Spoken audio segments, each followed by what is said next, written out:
Mommy, can I have a cookie? No, honey, not right now. We're going to have dinner in about a half an hour, so it's not a good time. Not now. Mom, can I have a cookie? Heidi, no whining. You're whining. No cookie.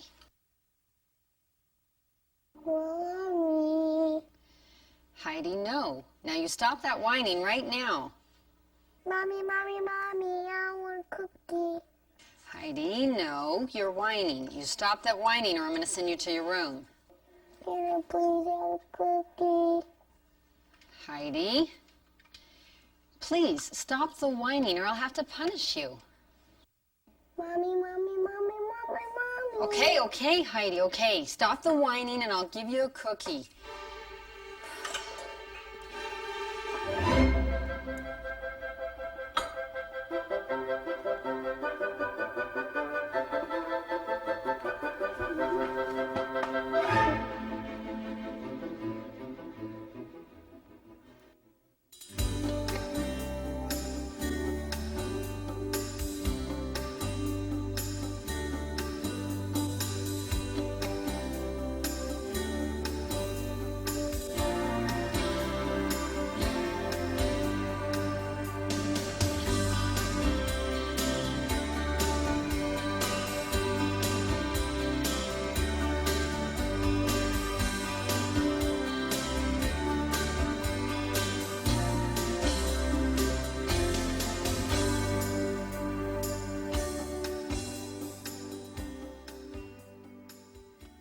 And welcome back to our second installment of Discipline Issues. In our last session, we introduced to you the concept of too many freedoms too early in young children's lives. We talked to you about verbal freedoms, physical freedoms. So I imagine Anne-Marie, they must have had a very interesting week at home. No, I'm sure they did, and we often wonder, what did the children think of all of these changes?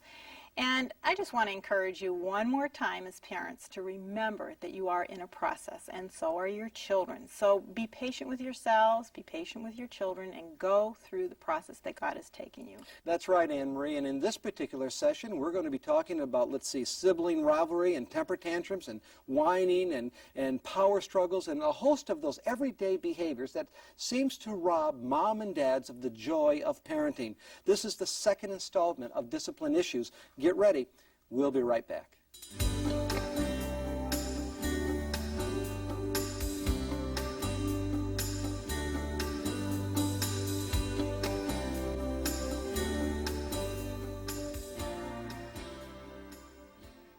Well, ladies and gentlemen, welcome back to this session of Growing Kids God's Way. I trust that you had a productive week last week as you maybe did some testing with your children to determine just where they were in terms of those extra freedoms and those boundaries. In this particular session, we're going to continue on where we left off last week, although we talked about the Proverbs 26, 4 and 5 concept of your children becoming wise in their own eyes. Now we're going to look at some of the behaviors that may be associated with too many freedoms. In this particular session, we're going to discuss many of those everyday behaviors that, there's no other way to say it, that challenges the joy of your parenting. We're going to be discussing whining and power struggles and micro and macro rebellion in the lecture portion. And then in the wrap-up with Anne-Marie, we're going to be addressing the issues of temper tantrums and frustration tantrums and sibling rivalry and tattletaling and lying. And certainly we're going to leave plenty of time for your questions. So why don't we get started with that all troublesome behavior that so many moms and dads would like answers for, whining. Let's talk about, first of all, the characteristic of whining. First of all, understand this. Whining is simply an unacceptable form of communication. It is not a symptom of some type of deep psychological distress or disorder in the life of your child. It simply put, whining is a learned trait. Now, why do children use whining as a method of communication? Well, first of all, it is because they are smart enough to realize that they are not going to get very far if they challenge you directly. If you give instructions to your child, if your child then takes their hands and puts it on their hips and says, well, Mom, I think the instructions you have just given are really bad instructions, they know they're not going to get very far. But if they, for some reason, they have learned, if they can give you a half-cry communication, Mommy, why do I have to? amazingly, you don't do anything. And the child has learned this truth, that moms and dads probably will not do anything. A second reason children use whining is basically because it works. Whining can wear the strongest mother down, especially if you got 2, 3, 4 little whiners in the house. It could tire you emotionally. If you're rightly going to deal with whining, first of all, you need to understand the age appropriateness. Now, let's talk about this. Whining for this age group reflects a limited vocabulary. Therefore, what you need to do is provide an alternative to whining. Now, understand. Children as young as 10 months have the cognitive ability to understand much of your communication, but they lack the verbal skill simply because that portion of the brain is not completely developed yet. It will be developed soon, but the cognitive process, the ability to understand in young children, that is developed. So they're able to handle some types of alternatives. So how do you connect with their cognitive ability with proper communication? Very simply. Teach your little ones, your high chair children, how to sign, how to communicate through sign language. This is something that you can start as early as 8 and 9 months of age. I know some of you have been in our preparation for the toddler years class, and you've already started this process. You know how wonderful this works. You know how beautiful it is to see a little 12 or 13-month-old child in the high chair. Instead of grunting for more food, the child is actually signing for more food. Or a child that's seeking to have maybe some more milk or more drink, they're actually calling out to mom, and they're communicating, please. In fact, there are 4 basic signs that you can teach a young child that will help link their cognitive ability, which is that ability to communicate, and to override the inability because of the lack of verbal skills. Teach your children. Teach them how to say please. That's very simple. Just something like this. Anything close to this is fine. Teach them how to say thank you. Thank you. Teach them more. This is more. Just like this. You teach them more. Teach them how to say all done in the high chair. Something like this, just like this, all done, all done. Now, what you're allowing your child to do is to be able to communicate intent. Imagine, try to think of it, a child that does not know how to communicate, who in their mind they want to say something. You see, what they're forced to do is to create a new language. It is amazing how many times mothers can interpret grunts. Emery and I are around a lot of young moms and little children, and we're in high chair, and Lord knows what the child is saying. There's a grunt. What does that mean? Oh, he wants more cheese. Do not let your baby establish a new language. Teach your baby the language that's native to your tongue. Also teach your child how to sign. This is going to eliminate any of that high chair whining. In fact, what Emery and I have found is that this type of training virtually eliminates whining in children because the habit of thought and the habit of expression are properly formed in the mind of the child. So signing, by the way, will not stifle your child's vocabulary skills. I know sometimes moms wonder if I teach him how to sign, will he not speak? No. See, when you take a child's hand, let's say you're starting with an 8 or 9-month-old and you want to teach him please. What you do is simply take the little hand and you just put it here. Please, please, and say the word, please. Now, don't expect after the first time you do it that your child's got it. But there will come a time when your child's going to want something. And you will be amazed how quickly they really want it. And they really want it. Okay? You have taught them to communicate. But you take their hands and you say the word. Or thank you. Say thank you. Say thank you. Or when the child wants more to eat, for example, and instead of it's no, more. Say more, please, more, and you will find your child doing this. Please, more. If you want to impress your friends, and that's not the reason, but if you want to show them what God's creatures can do, teach your babies how to sign so you're not frustrating them. And that's eventually going to eliminate, if not completely eliminate, the possibility of whining later on. Now let's talk about whining in older children. Here are a few points to consider. First of all, obviously, teach that older child, 2, 3, 4 years of age, that whining is completely unacceptable. Now, they may have a legitimate need. Maybe they come up to mom and they want a glass of water, but the way they ask for it, Mommy, can I have a glass of water? And you said, well, that's silly. There's no reason for you to ask that way. But you see, there's been a habit. So now we have to break the habit. How are we going to do that? Well, let's just use the logical consequences that we taught you. We're not going to take them in the other room and necessarily chastise them. But what we may say to them, honey, I'm going to turn on the stove timer for 5 minutes. Now, in 5 minutes, you could come back and you could ask me properly without that whining voice. That's one way you can do it. But let's say the child has a less than legitimate need or desire. Let's say that they want a Twinkie. You're going to have your meal in about 30 minutes. Dinner's going to be on that table, and you don't want to have that child spoil their dinner. And so you say, no, there's going to be no Twinkie right now. Mommy, mommy, mommy, mommy, I want a Twinkie. And this, if you keep going back and forth, you know, that child's going to wear you down. So what you need to do is objectively cut it off right there. When you hear that voice, you simply say, honey, no whining. Say, yes, mommy, no whining. An amazing thing does happen. When the child hears themselves articulate, yes, mommy, no whining, there's a type of integrity that the child has. I mean, they get frustrated thinking, why did I say that? Because they won't cross the line. Often they won't. But the beauty is this gives you assurance. If they come back immediately with, mommy, mom, oh, I'm sorry. You know what, we need to deal with it. That's foolishness. Mom had just given you instructions. Let's go over to the bedroom. Let's take care of this right now. See, now it's objective.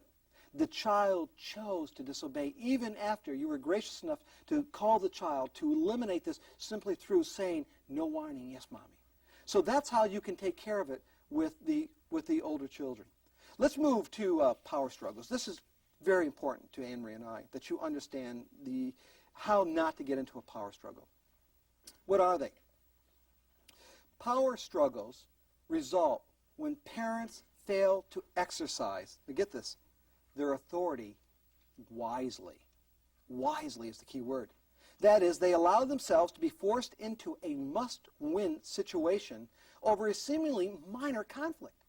You get trapped. You get caught in these things. I remember several years ago there was a young little man that we knew, little Matthew, 10 months old. And we were visiting Matthew's mom one afternoon, and Matthew went over to the gas heater that's attached to the wall. Now, that's off limits to Matthew and his little hands, and he knew that. And so he started to take his little hand, and he went up and he began to touch the gas heater.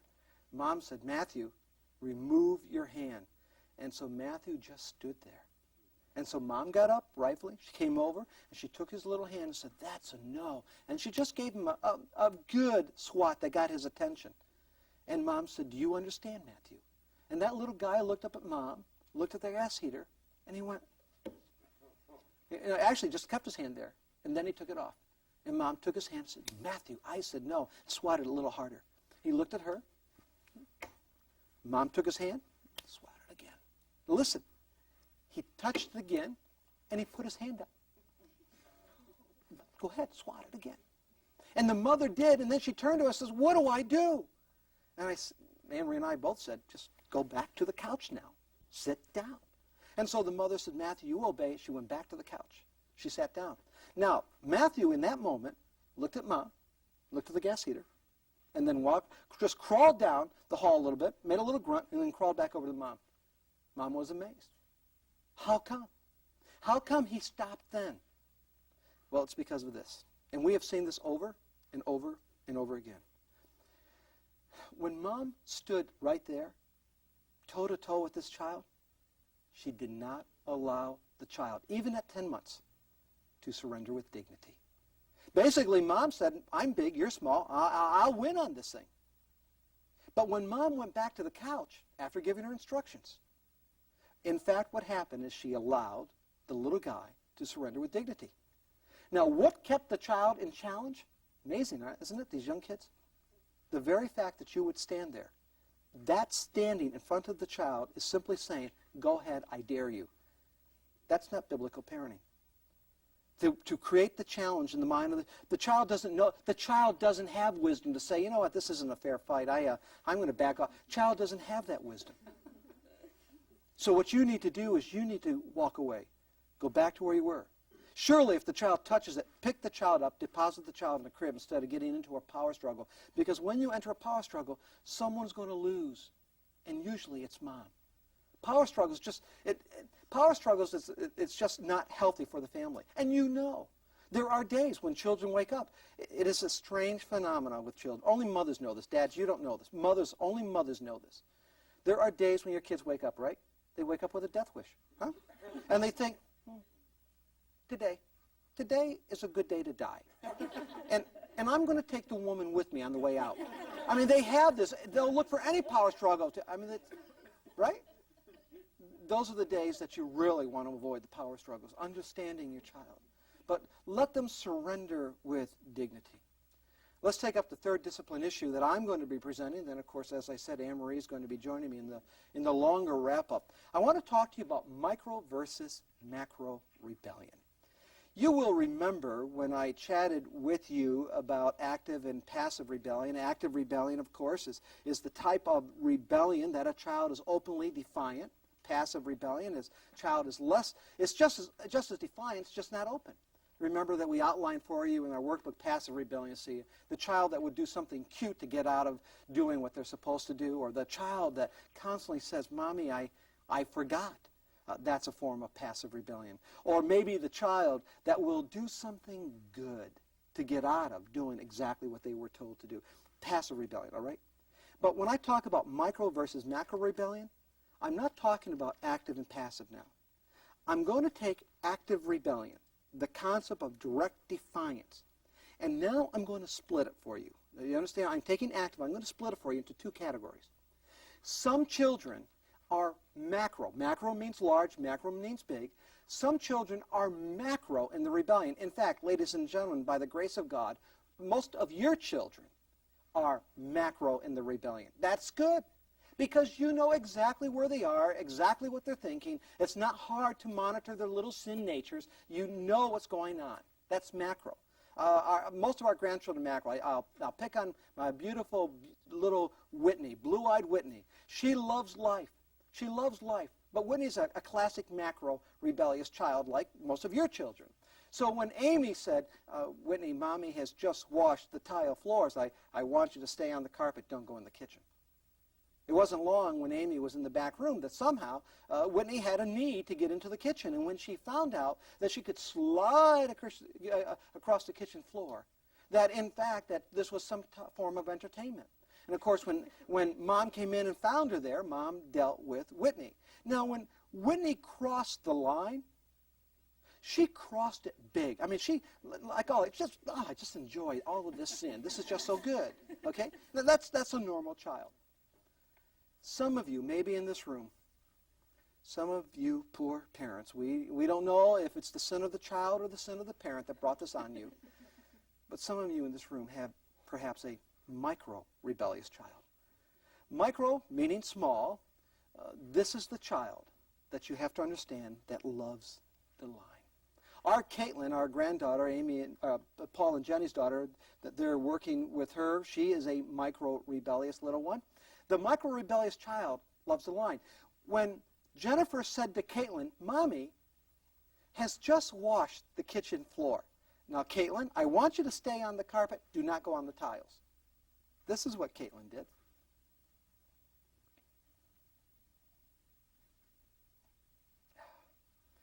Now, moms, you look at those toes.